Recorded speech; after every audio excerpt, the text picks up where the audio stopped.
Hello and welcome back to Down the Slope. And as I'm sure you can tell with me hosting, we don't have Harry, but I can confirm that myself, Craig, and Liam are all doing great because Hibs finally won a league game of football. Craig, I know I just spoke in turn there and said you're great, but are you doing well? No, I'm good. I am very good. It's nice to be back to winning ways. Feeling good, feeling a bit more positive. So now just ready to Mhm. get into it. You did say to me before the game on Saturday that everything about it had 2-0 Hibs written all over it. So are you feeling good about That was one of my highlights again of the that? weekend. Actually, to be fair, I spoke to Mikey, my brother, before the game, and I pretty much called it spot on with him, like how the game was going to go. So every now and then you get these ones that just come up nice for you. So I'll take it. Liam, good weekend. Hibs won again for the first time in a long time. I actually predicted 2-0 Hibs Did you? last week as well. So got that one over on you, Craig. I don't remember what you said. You was on a podcast, so it never happened. No, good weekend. Really good weekend actually, and very much enjoyed watching the game on Saturday, particularly the second half. I'll be honest, saying very much enjoyed in that first half, probably Yeah, maybe a bit of a mistruth. yeah. I can't remember if I predicted 3-0 or 2-0 last week. I think two of us had 2-0 and two of us had 3-0, and I can't really remember. So I might just claim the other 2-0 there and make myself feel No, good. it was definitely me. Um, Look, Liam, you've already touched on it there, so we will get into the talking points. But I suppose let's just get our own general sort of thoughts and feelings of the game out of the way. It wasn't the fastest start in the world, but happy in general. Happy. I mean, I think we were certainly sort of on 44, 45 minutes. I think the consensus around me was one of probably frustration that we hadn't shown more. But I think in the way I always summarise these games against these teams, doesn't really matter when you get it, but if you get the first goal, more often than not, you go on to win the game. Mhm. And I think the goal, is so cliched to say it, but it did come at quite a fortuitous time for us to get it on the stroke half time. Quite a Yeah. fortuitous goal as well in some respects. So I think in that regard, I think the you don't want to be too critical of them for the first sort of 40 odd minutes, but there wasn't really a lot, and we weren't seeing really any phases of play from an attacking point of view that were making you think we're going to sort of suddenly burst into life and open them up here. And I think we just have to be very grateful that we got the goal when we did.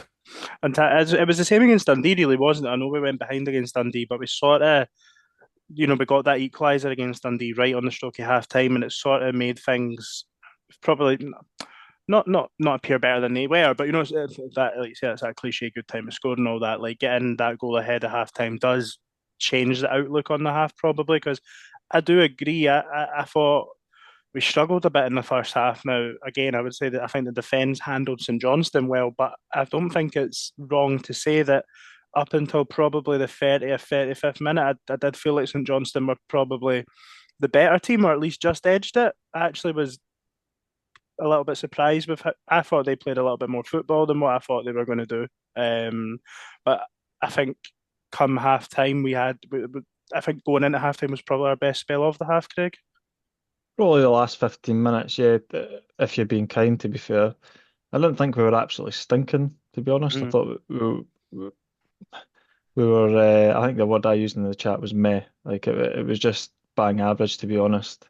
I think maybe going through the motions a wee bit, maybe that's a bit harsh, but uh, definitely going into halftime, the goal gives you that sort of sense of doing a wee bit better than what we actually were. Hmm. Like you guys said, it come at the perfect time. So yeah, we were lucky. I think this sort of the way the game transpired as well. Like to be 1-0 at that time, it then enabled them to make the substitution that he did, which obviously had an impact on the game. And I do think being honest, I think the substitutes played well, but I also think they massively benefited from the fact that we were then 1-0 up at that point. The game becomes so much easier when they sort of have to sag off you and give you a bit more space, and actually have to play on the front foot a wee bit because the left back, the guy Raymond for them, I thought the first sort of 30, 35 minutes, I thought he looked really good. And then if you watch the second half, it was basically just watching him get caught out of position Hmm. on the regular because he was trying to play that wee bit further up. Um, So I do think it's a lot of it's about circumstance, right? And the circumstances, were so that actually it kind of played a wee bit more in our favour on Saturday than it has been recently. But you got to take these things when you get it. Yeah, you mentioned the sub there, Liam, and it is actually one of the. We didn't really have many talking points in general about the first half, just about a generally poor performance more than anything else. But one of the sort of consistent talking points has been Junior Hoilett, who obviously came off the bench for LAU, and both players sort of making their first league appearance, and for Hoilett his debut. Were you impressed with him in the second half?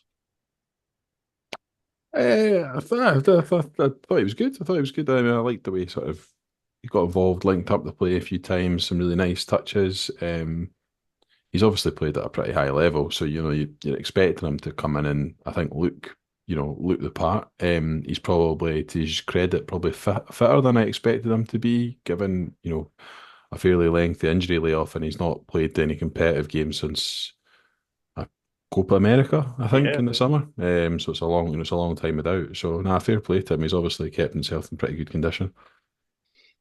Craig, I don't know what. No, this is.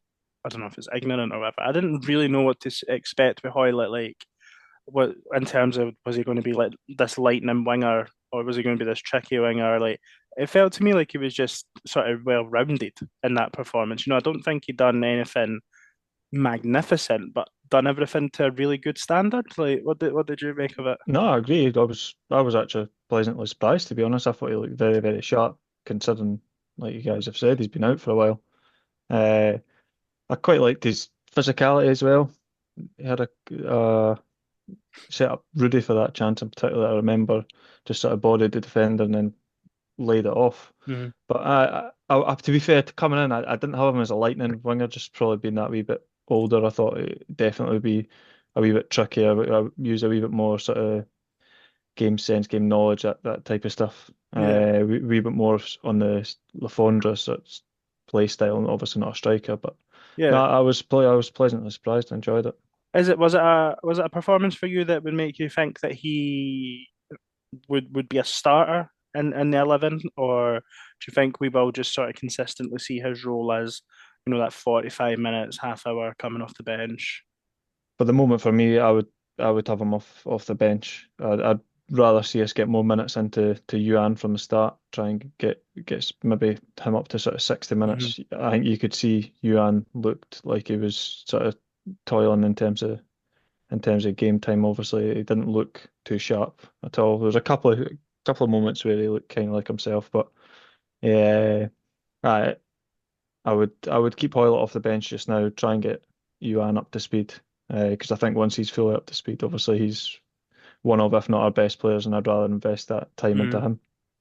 Liam, another player that has had a lot of comments on Twitter, and I think all of us sort of highlighted him out through be that tweets or in group chats after the game, and he came up with an assist as well in the first half. Was Marvin Ekpiteta, who probably has now put together at least two solid games after a fairly shaky start. Are we starting to see the best of him?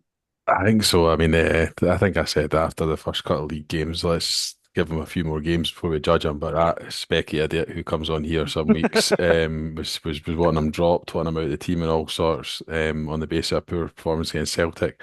I think for me, I think you just have to get him to focus on what he's good at, and he's quite clearly good at the sort of meat and two veg defending. You know, ground duels, ball in the air. He's actually, I was worried about him in the air after that game against St Mirren because Yeah, I thought he yeah. looked quite shaky. But I think actually since then he's recovered, and I had a wee look at the stats just to see if it would back up the eye test. And I think he is. He's sort of performing the sort of top quartile for Okay. aerial duels won. So I think he's definitely better. I mean, he should be. He's a big lad, right? He should be good in the air. But he's definitely performing better in that respect as well. So I think it's it's obviously early days for those two still as a partnership, and it's early days really for the back five as a whole. But I really liked. I don't know if you caught it when we scored the second goal. Yeah, Bursick no, ran sort of 40, 45 yeah. yards to go and celebrate with the two centre halves. But that was a nice moment for them. They've obviously been under fire a wee bit since joining. And let's be honest, I mean, the second goal did essentially, even though it's, we are the queens of the Desmond, the second goal did wrap that game up. I think it Yes. allowed them just a bit of a moment to enjoy. And they still had a wee bit of work to keep a clean sheet, but not much more. So I was really pleased for those three, actually, because I think, they've probably been the most under the microscope, Entirely, yeah. No, yeah, since the season started. yeah, it's I noticed that at the time, and I know we've been quite critical, sorry, of Ekpiteta's on the ball, and there was a couple of passes, like I think maybe one in the first half that got closed down, one in the second half. But one thing that I noticed in the second half, it was probably only about 5 minutes before the goal, he underhit a pass to Cadden, which got intercepted. It wasn't, it was no sort of big thing, and it got intercepted. But we dealt with the counter attack fine, and it transpired to nothing. But what that led to was he had a couple of occasions where the ball to Cadden was on again, and he rejected it, and he went to just put it long, and that's when the guy blocked it down, and then I think he ended up getting tripped up for a free kick. But my point is, the goal comes from him then having the confidence to actually back himself and play that pass into Cadden quickly. Cadden plays a great ball in, and it's a great finish with Boyle. So, like, I thought even that, I think there was quite a few of the players highlighting that to him as well. And ultimately, as a defender, it's not, like you say, it's probably not his comfort zone. But if he can start getting that good muscle memory, as much, okay, so he had poor moments against St Mirren and a couple of loose passes against Celtic, but it's just going to encourage it. And I think, like, I don't know about you, but even still at the game, like, there was still groans when we were knocking the ball about and that. Like, I There think we was. really need to try and just look at it objectively. For me, he's a player that obviously isn't 100% confident with the ball at his feet, but he's capable. Like, he is still a professional football player. So, like, I think it's just important that as a fan base, we don't totally turn on players when they do make these sort of mistakes. And like you say, you're quite right for fucking highlighting Speculate. But Craig, his defensive partner, obviously had the captain's armband at the weekend, and he's been highlighted as well. What did you make of his performance at the weekend? I notice I've nicely avoided his name to not make any mistakes. Warren, I thought, to be fair, I thought he was steady enough. I don't think there was many players at the weekend that you could say were unreal. I Yes. think two centre halves, they get 7 out of 10 because they've got a clean sheet, so Hmm. they've done their job. That is their job at the end of to try and stop the ball going in the back of the net. Still, the only thing I would say with Horror is I'm a wee bit concerned. I think he seems to get caught out when the ball gets played round the corner of him. Yeah, So like down that like, side sort of yeah, down channel. the channel. I've noticed that a few times. He gets caught in the turn, similar to almost a similar way to what Rocky gets caught out. That concerns me. Okay. But overall, I've not got any major concerns with him.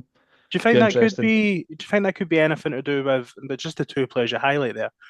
Predominantly right-sided football players in terms of their footing and stuff, but playing on the left side, like, is it a body shape thing? Like, do you think, or could just be looking too much into that, or? No, I mean it could be. To be fair, I think we've talked about it before. I'm definitely more comfortable out of the two for O'Hora to play on the left rather than the other way around. Hmm. Uh, just from what I've seen, obviously it's difficult to say that 100% because Epiteta could go left and it could be unbelievable, but I would doubt it. So no, I thought he was steady enough. Yeah, Liam, did you obviously highlighted him to be Player of the Year? Can't remember if you changed it last year or not. Last year, sorry, last week. Is it? He's Nah, obviously stuck with him, came I in and think. been captain. I don't know if that's a vice captain role or if I think Boyle might have that. But was it something that you were happy to see before the game that he had the band? I just want to say full disclosure, I didn't write down when I changed all my nominations again at the end of the year. So we'll need to, at the end of the season, when we do the look back, I'll need to go back and listen to that episode again to see what I predicted. I was happy to see it. I think a few people have said it already looks captain material just based on what the fans can see, which is, the pointing and the shouting and all that stuff. There's obviously a lot that goes on behind closed doors that we don't see. But I think things like that will absolutely help the sort of narrative around the player. He picks up the captain's armband. We're going to win the game. Um, he did appear again to be very vocal from all my seat all the way back at the top of the East Stand. He did appear to be very vocal, and he did to be kind of quite demanding of his teammates. So I think all those sorts of things will help because the optics, as we know, with the captaincy are really important. There's 99% of the job is stuff that we are not privy to or can't see, but the stuff that happens on the pitch is obviously really important. I mean, I don't know what you think. If it wasn't going to be him, who would be the other option? From the starting 11 at the weekend, I don't think there's probably any sort of obvious candidate Uh, there. Just maybe Chris Cadden, I maybe was going to say or Cadden for Obita. longevity. I think Obita maybe got that armband at one point last season, but and this will be bad. I mean, David Gray was our captain, so it's an absolute nonsense. But like, there's positions on the park that I don't particularly like captains being, and I would say that fullback's probably one of them. Like I don't like goalkeepers or strikers being them either. I just don't think they. Um, I think a Too far away goalkeeper. from the referee, essentially. Has Well, has to be I just somebody central for me. I know yeah. that, like you say, maybe position isn't that important, but for me, it has to be somebody central, either a centre half or a centre midfielder, somebody in the middle organising. Mhm. I think I don't know if it's maybe too difficult to organise from one side to the other. Yeah. Chris Cadden's our go-to guy for all the partnership content. Like he's busy enough. Like every time there's something like his new suit partner, it's Chris Cadden. A Like But sorry, boiler. his were you boiler shocked in company, Chris any way? Cadden. Was there any surprise though with the three that were modelling it? Who is it? Newell, Cadden, and Newell, who? Cadden, and O'Hara. I think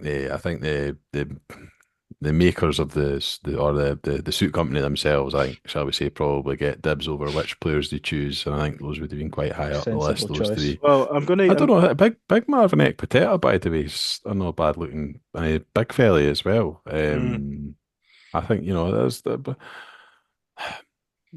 but a no bad looking team. I I think it's think fair to say. I was historically we wondering where always. you were going there. Yeah. No, I look, know. historically we've always been a good looking bunch, haven't we? Better looking fan base, better looking team. Aye. Aye. Look, but I was going to try and use the suit advert there as a seamless transition into a couple other players that had been highlighted in the comments. But we'll use it for Chris Cadden and I'll touch on Jordan Obita as well because look, these things happen when Hibs wins games. We have less talking points because nobody's as angry, so everyone's off having a good time on a Saturday night instead of raging, scrolling through Twitter, waiting to. And it's true, it's true. Everyone's in a good mood, and Can I just share something that's funny? Like, it might just be the way my Saturday night panned out, but I didn't even look at Twitter on Saturday night. And like, kid you not, like, see if we get beat. I am scrolling mate, I'm and the exact scrolling and same. scrolling. Oh no, I can't do it. I'm the opposite. See, if when we lose, I literally have a rule. I'm like, I'm not looking at Twitter because it just puts me in an even worse mood. I think I need to adopt that rule, to be honest. I got when it's really bad, like there's been games like Step away. where it's been really bad that I log out and I just leave it for 24 hours. But that's only because I know that I have to, like, I see it in myself. I'm like, Yeah, just got a spiral here, but see, just like a bog standard defeat. I'm like, oh, scroll, scroll, scroll. I'm the exact same. It's like It's you like don't even enjoy it the way. Like it's no, part of your you're. enjoyment of it's the game, human and you It's enjoy nature. it. it's like a hate watch. Like it's like, Aye, but aye. no, it is true that like, and I know it's. Is it like I don't know? It must be like the endorphins or something that watch your team win give you. You know, you go home and you are. I know you shouldn't let football impact your mood, but you are in a better mood when you watch your team win than when you watch some play shite for 90 minutes. Like that's True. like, and you've probably just got better things to be doing. You know, you're going back to a young family and you're in a good mood. Like I'm I coming back suppose. to see Lauren and the dog, but Do you think there's something in it? Like I've thought about this a while ago that you sometimes are scrolling Twitter looking for the answers, like looking for the answers as to why we're shite, like, why we've just been beat, or why we've just conceded 2 goals in injury time in the last 2 games. Mhm. I don't know if there's something in that or not, but Maybe that's the I'd love last to managers were understand the doing it. psychology of it. Aye. Anyway, my seamless transition is no longer seamless. But what I was Sorry. saying was, no. I said we do get generally less talking points, and a lot of them is just to highlight individual performances because people are impressed. Whereas, on a defeat, it's maybe the collective and looking elsewhere at managers and boards and all that. But a lot of comp. So we're just going to touch on maybe the defence as a whole and then the players that sat in front of them. So we spoke about the centre halves there, but Chris Cadden came in for his first start at right back. Jordan Obita kept his place at left back, and then Kwon and Triante's sort of started built on their sort of performances at Kilmarnock. They two, along with the defence, Craig, do you think that's given us a solid base to build from and perform like we did in the second half? Yeah, I suppose so. Yeah, again, I didn't think either of them were particularly great at the weekend. Cadden and Uh, Obita. aye, but it's just aye, you need a solid base to build in any game, any game. And I think these types of guys, if they perform better, it goes obviously as I begin a bit of a cliche, but better these guys perform, the better the team performs overall. Yeah, Liam, we've had a weak point. Obviously, it is Chris Cadden's first start, and I thought Cadden played well at the weekend, but most players did. But a couple of people have asked, like, uh, does he keep his place over Lewis Miller now? When if Lewis Miller is fit, obviously he was on the bench. I don't know if it was, don't know what the decision was, but would you have Cadden as your first choice right back? I think you know the answer to that question. Next. No, I have to be honest. Like, we had an argument. No, no, I will probably what 2 years ago about It was Chris about two Cadden years being ago. a right back or not. But I do think like I think he has adapted his game. I don't think he is as um, forward thinking now, probably as he maybe was when we first signed him in terms of when he plays that position. Like, I actually do think now it's probably just minutes in the position as well. Like, I do think I feel a lot more comfortable with him at right back now than I probably did probably up until he came back from injury last season. I thought he'd done really well in the position last year when he came back in, to be fair. But a big part of that for me is probably having that proper player in the middle of the park that can then, cover the spaces if the fullbacks do go forward. And I think we've seen at the weekend that Triantis again was capable of doing that. I don't think he had as big a standout performance, maybe as he did against Kilmarnock, but thought he managed the game well. He got a fairly early booking as well, and Aye, it's a that difficult thing to impacted go him. through. But I still think he got through the game and was still effective enough. He set a very high bar with his performance against Kilmarnock, in fairness, and it was probably going to be hard for him to quite eclipse that. I thought of Mhm. the two, I thought Quan was the more impressive, just in terms of his, and again, a lot of his really simple stuff, his recycling of the ball, the fact that he gets his head up, he looks to play it forward.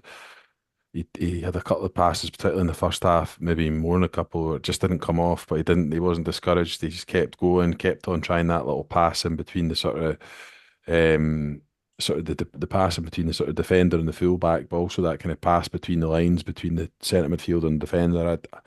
I think he's a much more intelligent player than I probably realised just the first couple of games. I think he's going to be a big asset for us this season. I'm already starting to worry about the the lone player aspect of it, because I think now that's again, at the weekend there's four players starting for us who are lone players.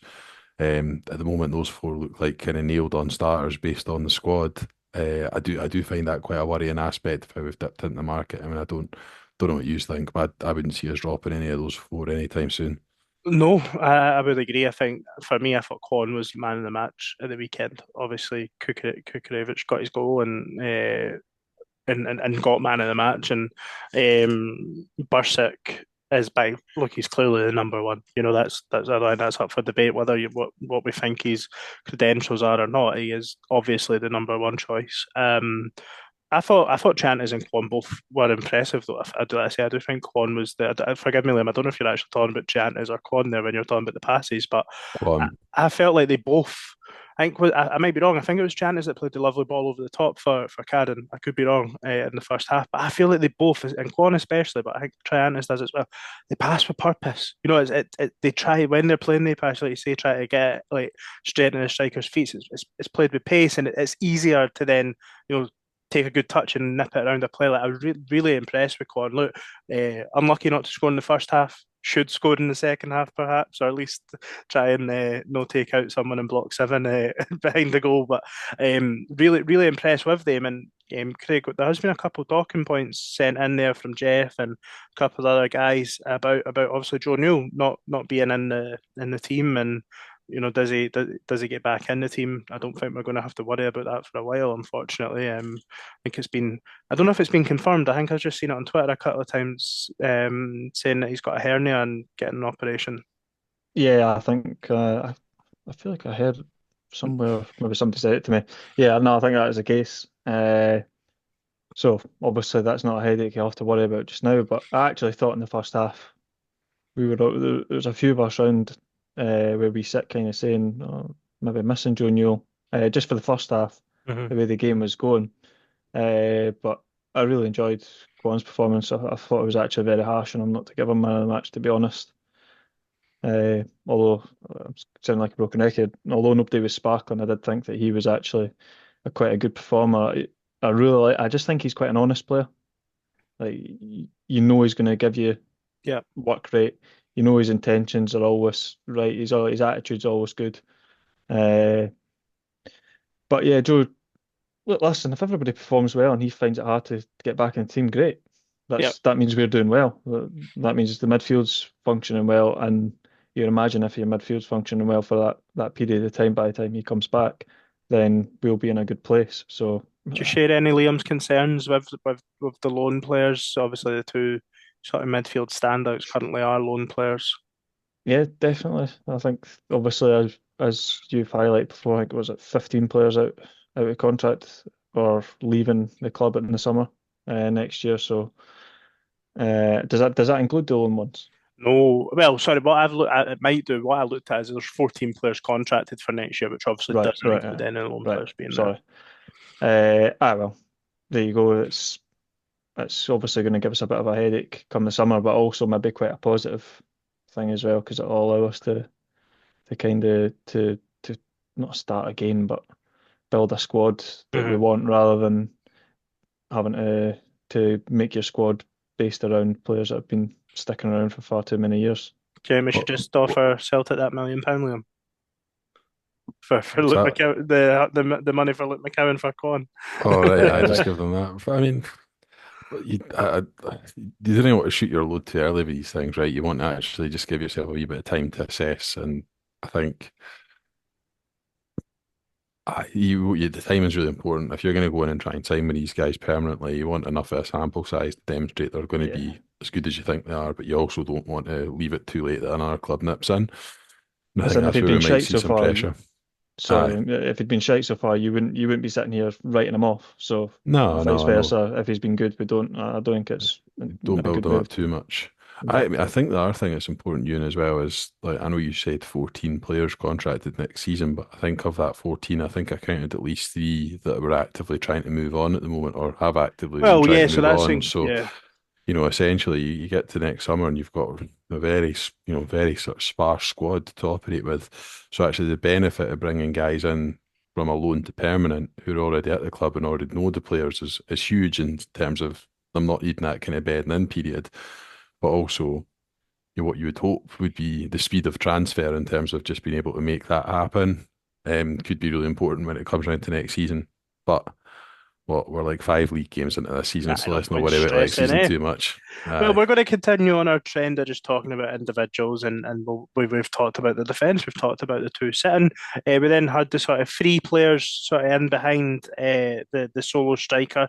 Now to start the game, that was Nicky Cadden, Rudy Milotnikov, and Eli Yuan obviously made his first league start of the season and the first appearance since the second League Cup game or third League Cup game. What did you make of the three that started? We've had a question about what do we make of Nicky Cadden, the other two not mentioned so much. Rudy playing in that 10 position where we probably all feel he is best utilised. What did you make of that sort of, I was going to say front three, but the more advanced midfielders, Liam? Um, I didn't think Cadden had a great game. I do like Nicky Cadden as a player, but I don't think he had his best game. Yuan, um, I think to be kind to him, did not look match sharp. I Mm, thought he was pretty poor, he to was, be yeah. honest. I also don't think you get the best out of him playing him on the right, but I don't think that's an excuse for why he was so poor. I thought Milotnikov actually, and I've seen contrasting views on this, I thought he looked pretty decent first half. I Did a agree. lot of really good things on the ball, got really stuck in. Again, I commented on this a couple of weeks ago. He gave the ball away a couple of times, but then battled to go and win it back on at least one of those occasions. I thought he did well. The first half, I think he wasn't as effective the second half, and I think it was the right substitution. I think we're seeing with him there's a bit of a pattern in that he seems to have 60, 65 minutes in the tank, and then I think it's the right call to take him off. But I think that's just good management, to be honest. I'd have no issues with him taking him off at that Yeah. stage of the game. Um, so aye, very mixed in terms of the three performances, I would say. Well, of the three, none of them seen out the 90 minutes, and you mentioned about the subs. Obviously, Hoilett comes on for Uran at half time, and then Josh Campbell and Martin Boyle come on for the other two, leading to the second goal and the I suppose the game winning goal. I I was impressed, I think, with the performances of all the subs. I thought Josh Campbell was effective and, unlucky not to get an assist for when he done well down the side and Kukurevich put it over the bar. Boyle scores his goal and we've already spoke about Hoilett. But for me, are we starting to see maybe the benefit of the summer transfer window in that area, Craig? We have made three changes right across that sort of front line, and obviously Harry McCurdy came on for Kukurevich as well, but later in the game, and there wasn't too much for him to feed on at that point. But were you impressed sort of with the subs and the depth of that shows we've got in the positions? Well, for Boyle, first of all, he's obviously come in for a lot of flack recently. Uh, Ourselves as well, we've really been calling for him to get dropped. Uh, and I thought he was brilliant when he came on. But brilliant's maybe a stretch. I thought he was very decent in a otherwise pretty average game. Uh, he looked one of the better players in the park. Obviously, unlucky not to score a second as well. But yeah, it's nice to see a wee bit of quality coming on for the bench, a wee bit of depth. We've been sort of starved of that really recently in a lot of Mm. games. You've been kind of looking to the bench and thinking, right, what can we actually do here? Unfortunately, though, right after that happened, it looks like Boyle's going to be out for a while, which is a bit of a Did sore one. But is that I seen someone on Twitter about that, and I couldn't tell if they were saying that he was going for the operation like when Joe Newell's back because he's able to continue with his wrist, or is it that he's going to get the operation on his wrist now? I think he's going to get it now. In his interview after the game, he basically was like, Oh, right, "Oh, okay, I've stuck around for long enough with the injury, and I've let other injured players get back. So basically, now I'm going to go and get mine done." I think was they didn't come outright and actually say that, but that's what right, it sounded okay. like to me that he's going to go and get his done now.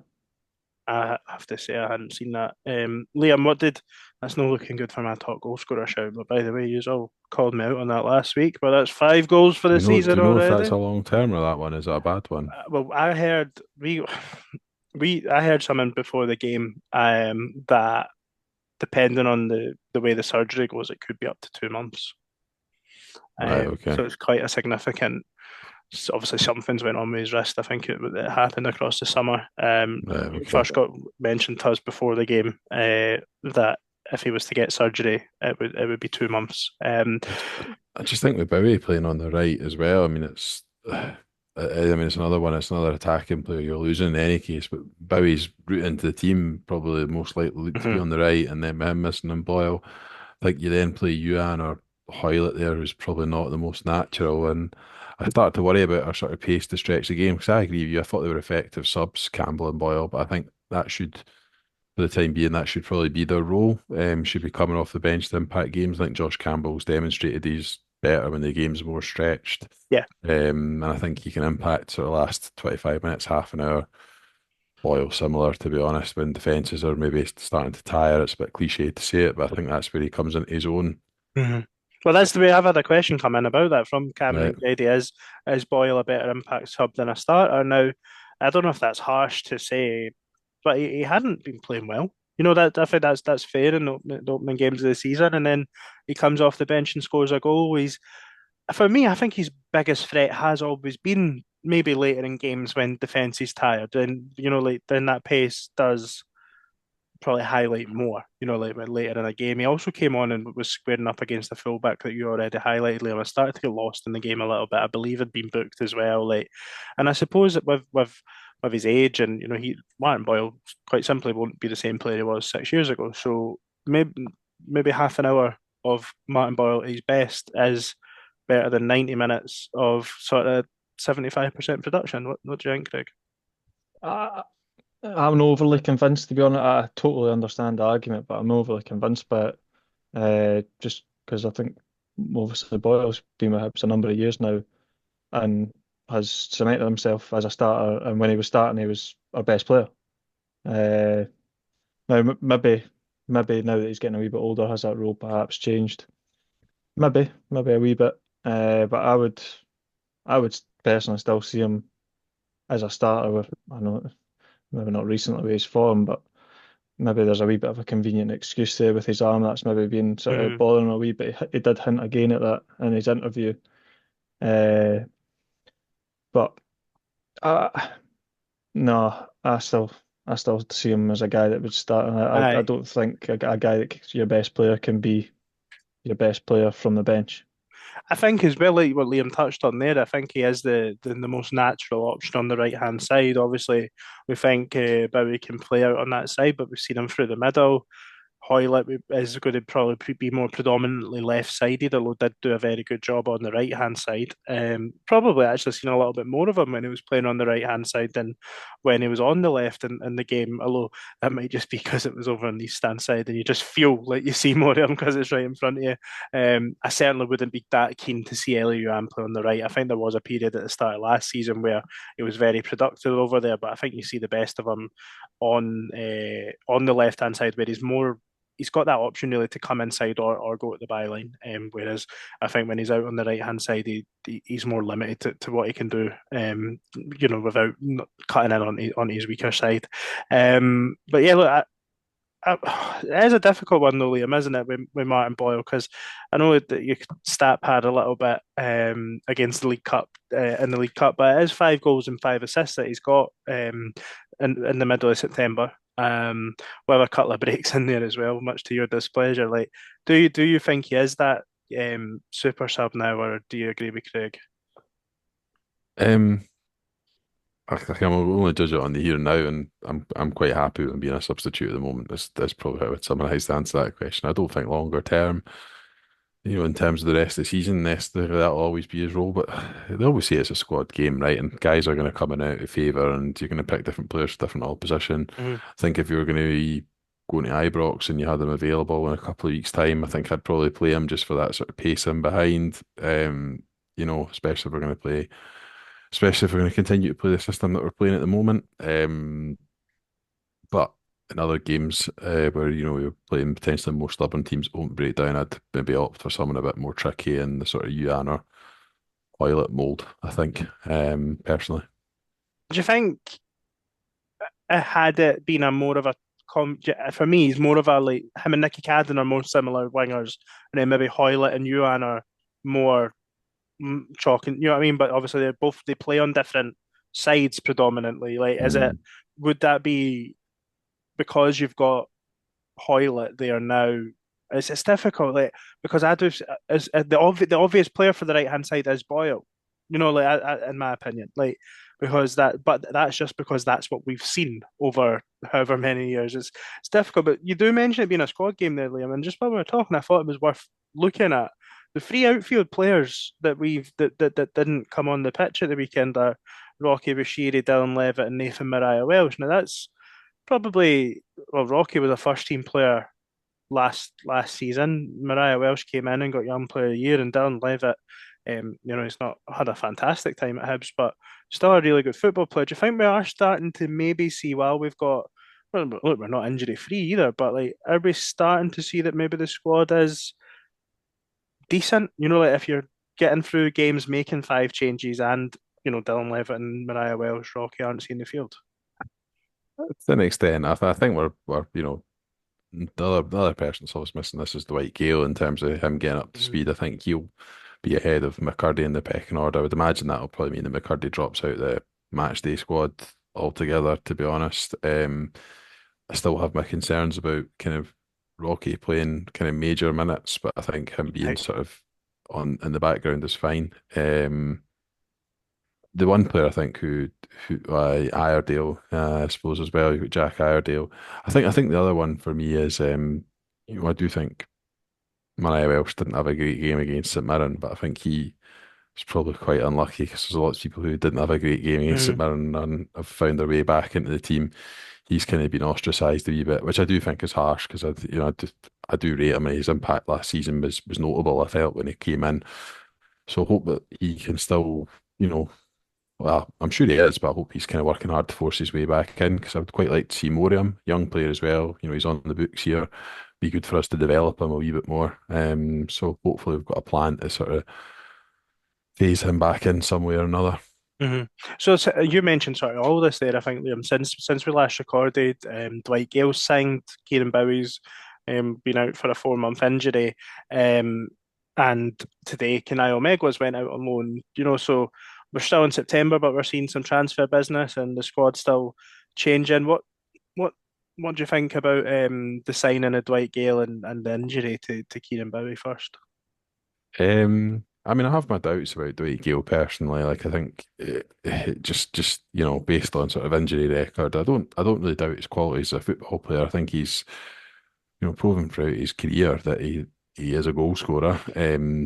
I question one, the injury record, and two, is he a good fit? Because unless his game's majorly changed, which I doubt it has. The last time I saw him playing 5, 6 years ago, he was very much a penalty box striker, bit of a tap-in merchant, if you want to call him that.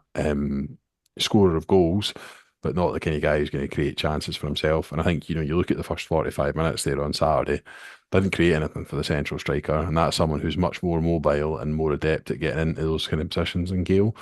So, is his role to come here and sort of do what we talked about Campbell and Boyle doing and playing the last 20, 25 minutes off Hmm. the bench when teams are tiring, we're chasing a goal? Or is his goal to start games? I think it's probably more going to be more weighted towards sub appearances. I don't know what you think. I don't know if either of you have seen him play more laterally than I have. No, No, no, I haven't. I know that he scored 3 and 6 for Derby, then done his hamstring after signing for them in January last year. So he, like you say, he very clearly knows where the goals are, and I think if he stays, I think it'll be very much. I know it's probably, is it lazy, Craig, to say it'll be similar to Adam Lafondra last season. Look, I think if Lafondra stayed fit all last season, he maybe would have ended the season pushing double figures potentially, somewhere in that range. And again, it'll probably, like Liam says, come down to his fitness. What did you make of the signing? And I know that you were the first out of us that seen Bowie get injured. Like, what were your initial thoughts on that as well? on Dwight Gale first. I'm okay with it. It literally entirely depends on fitness. I actually don't doubt if he plays minutes here and there, 30 minutes, or even if he's starting maybe sort of 50 to 60 minutes, that sort of range. I think, well, I'm hoping a guy with that much experience will have more an impact on the team, sort of just to our overall Mhm. performance rather than sort of individual goals and assists, maybe. Uh, so I'm okay. I'm okay with it. As I say, 6 games last season worries me. Uh, I think as he'd maybe played for for Stoke in the first half of the season potentially. did he He right, was he was at Stoke and he made 10 appearances in the right, first all right, half of the season. fair enough. Uh, ah, so we'll see. Coming off the Hmm. back of a I hamstring, do obviously just Bowie to coming off the back of hamstring, and then he gets one I right away as well. So not got a great record with that so far. I frustrations there that it seems like the club asked the national team, the under 21s, to manage the minutes, and I don't know. Like he did only play 60 or 70 minutes in the first game, and then it's obviously early doors in the second game that he did get injured. So I don't know. I don't know if that's the SFA ignoring the club's request or not. To be honest, like if he'd only went and maybe played another 45 minutes, then they would probably say he has managed his minutes. But it is a big blow, Craig, in it. Yeah, my initial reaction to be honest, when it first sort of happened, I was kind of like, obviously it was gutting, but I was like, it could happen any time. It could because it was in the first half of the Yeah. under 21s game. At that point, I didn't realise that he was starting the game on the back of another start just a few days earlier. So when I found that out, I was a wee bit miffed. And then obviously Gray come out when it was announced it was 4 months, and he kind of took a sort of slight dig at them. He sounded like he was a wee bit frustrated about it, maybe because he was talking about how he was trying to manage the minutes, and they were tempted to put him in, but were really holding back on him. Mhm. So yeah, maybe there is quite a bit of frustration there about that one. Liam, is it wrong to say it stings more when it happens on international duty as well, though? Like, but Ah, just it definitely like, does. yeah, And then, and to be honest, I mean, there's no gaming that's meaningless, but I mean, I think we're 3 or 4 nil up at the point that he gets injured. I know it's 36 minutes gone. I mean, I think that demonstrates the sort of quality of opposition that we're up against. I could understand him playing against Spain because I think he's obviously an important player, but for him to be playing against Malta, on the second game, higher susceptibility to injuries when you're just coming back from an injury yourself. Second game in 4 days. I just think it's a really poor decision, to be honest. And I know, I know we can debate whether or not, it's building up minutes and all that good stuff. But I just think from the club's perspective, there's no way they would have wanted them to have featured in that game. And it's a huge setback for us and the player because the next 4 months will be massive in his development. Coming into a club as a new signing, new league for him to play in, and then to have that kind of taken away from him. He's now not back till sort of January time. It's 4 months at that age, at that stage of your career is massive. So it's really, really disappointing. Aye. And I think the rehab will be even longer for him to get back as well, which is just enormously frustrating. Aye, it was free. Scotland were 3-0 up after 17 minutes. So I think and then he pulled up at that point. So perhaps wasn't needed. He's a player that's been a regular in the Scotland under-21 squad and has done very well for them in the qualifying campaign. And you would maybe see it in the first team that they would be the games that players are rotated. But look, it is what it is. It's shite. Ultimately, it's exactly what it is. There is no game this weekend, Liam, as you are well aware of. But we do. We'll look ahead a little bit. We do play Rangers in 2 weeks now. Obviously, we will be recording before that. But do you have just what you've seen at the weekend? Do you have any hope for going to Ibrox? I do, but it's too long away for me to want to preview it. To be honest, mate, I can't find the motivation to preview something that's 12 days What are away. the players that you think could be important there? You mentioned like a Boyle to stretch the game. Like, do you think we can go there and play the way we have been playing and win or draw? Whatever. No, we need to find a better level, to be honest, to get something from the game. I think we need to find. I think the back five did well at the weekend. I think they would need to be even better against Rangers. Don't think St Johnstone had a shot from inside the box, unless I'm mistaken. So we defended our own box pretty well. Certainly not a shot on target, I should say, from inside our box. So the back five will need to play well. The midfield too will need to do well. I mean, to be honest, I don't even know why because I was just listing the entire team. Everybody, for us to go and get a result now against, being honest, Celtic or Rangers, you kind of need all 11 players to have a good game. Can't really carry any passengers, and everyone needs to be at it. See that one player, and I'm just going to segue this in, 'cause it's a bad segue, but I'm going to do it anyway. One player who will not be featuring will be Kanai Omegwa, who's going on loan to Partick Thistle. Of course, aye, yeah. Thoughts?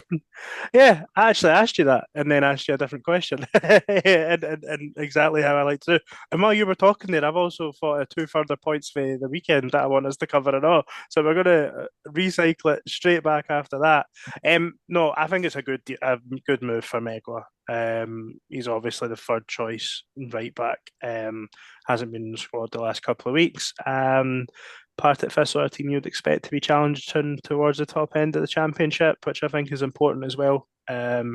Probably, but then again, he was at Airdrie last year, so I would, that's not as if they like to dominate the ball and done well in the playoffs. But no, good move. It always feels a little bit weird though, right, when they go back to sort of the same level.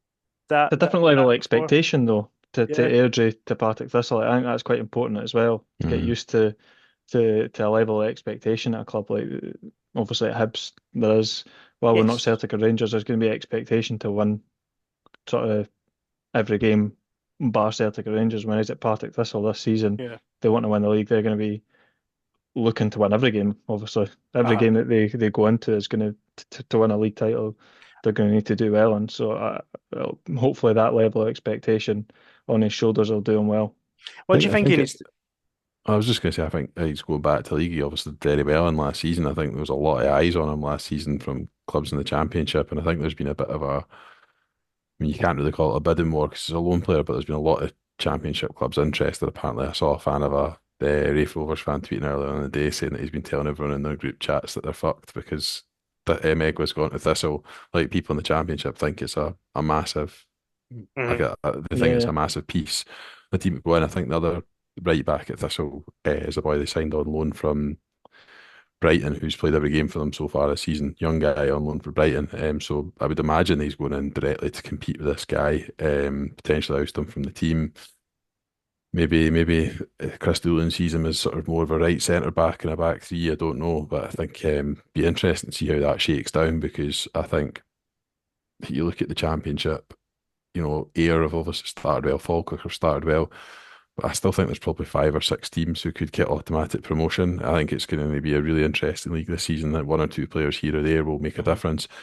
And I'll be honest, I think, to Craig's point, I think he'll be playing under a lot more pressure than he had last season at Airdrie, where actually Airdrie were punching well above their weight and probably were pretty glad to be in the position they were in. Whereas I think Thistle fans are now at that stage where they've been close on a couple of occasions now. They really want to get it this year, and the only way to do it properly, or to take it in your own hands, is to do it automatically, because the playoffs are such a tough one. So I think it'll be really interesting. I'm looking forward to watching him on Friday Night Football this season as well, because you Aye. know I love that. It's difficult, see when a young striker goes out on loan, for instance, you would say you want to see him score goals or whatever, and if he scores X amount of goals, then you think you'd potentially be ready to make the step up. So for a player like Megwell, like what do you think we would need to see to make us comfortable, maybe that he's our starting right back next season? Because obviously Miller and Cadden are, at this point in time, are both out of contract next season. He's just got a 4-year deal, so you would expect that means there is an expectation that he will become a sort of first team regular, or at least a very like a key member of the squad. Like, what do you need to see from like a defender? Is it just a volume of games, Craig? Is it, we've seen last year he got players of the month and loads of man of the matches. Like, is it that level of standout performance we would need? Not for me, to be honest. I'm actually more just down the line of, I just want to see him play, just as long as he goes out and gets loads of games, or plenty of games this season. Hopefully 30, sort of 25 to 30 range, because I think that's massively important. You see a lot of players that do well in Scotland quite often go and have 1 or 2 loan spells, a couple of leagues down, and then come back in to the parent club and do really well. Yep. Obviously, Poch's done it for us. He went out on a couple of loan spells, I think maybe to Edinburgh City. Yeah. Josh Doig as well, he was League One. Josh Doig, Josh Campbell's, he went out on a couple of loan spells when he was younger as well. So I think it's actually a really important thing. I don't think they necessarily have to be sparkling in their loan spells, or just have to be getting games and getting sort of experience of being bullied by big guys in Scotland. Now, although the Championship is a level of quality down, it's probably not as far off to a lot of the teams that he's going to be playing in the Premiership. Maybe not, obviously not Celtic and Rangers, but yeah, just games, get bullied a bit.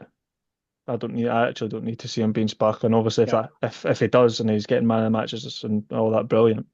But I'm looking forward to see how he gets on there, to be fair. Yeah. Well, Liam, I think it's only right that we finish on a point from the weekend's game. Hibs obviously beat St Johnstone, are managed by Craig Levein, and Fattest Prickus has sent us in just asking that he'd like there be a discussion about Craig Levein being a wee fanny.